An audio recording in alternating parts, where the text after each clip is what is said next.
aimer son prochain jusqu'à un certain point. Jusqu'à un certain point, il est parfaitement capable de faire le bien, d'être dévoué, de rendre service, d'être honnête. Et oui, il y a quelques-uns qui sont honnêtes.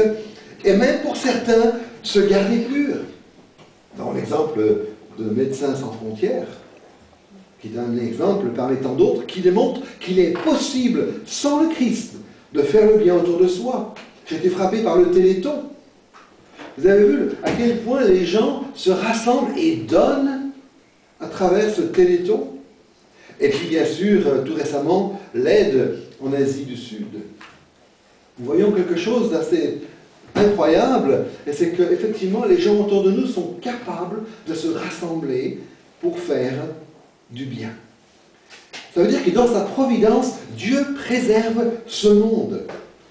Si Dieu avait lâché les rênes, si l'homme était réellement et totalement livré à lui-même et à sa propre nature pécheresse, mes amis, ce monde serait invivable. Impensable de vivre dans un monde où l'homme est totalement livré à lui-même. Il y a des périodes dans l'histoire où il semble que Dieu a lâché un peu plus de laisse et nous avons les Hitler. Nous sommes en train de commémorer les atrocités des fours crématoires, du massacre des Juifs. Et c'est vrai, il y a des périodes plus noires que les autres, mais en règle générale, si Dieu ne mettait pas un frein à tout cela, ce serait absolument noir en permanence, alors que là, eh bien, dans cette grâce générale, Dieu, dans sa providence, préserve ce monde. Et c'est pourquoi c'est important que les chrétiens réalisent que ce monde appartient à Dieu et que nous sommes, nous, dans ce monde, l'instrument, le porte-parole de Dieu pour le présenter et le représenter à nouveau. Nous voyons l'importance de pouvoir se faire entendre dans des lois qui sont promulguées et qui sont contre celles de Dieu.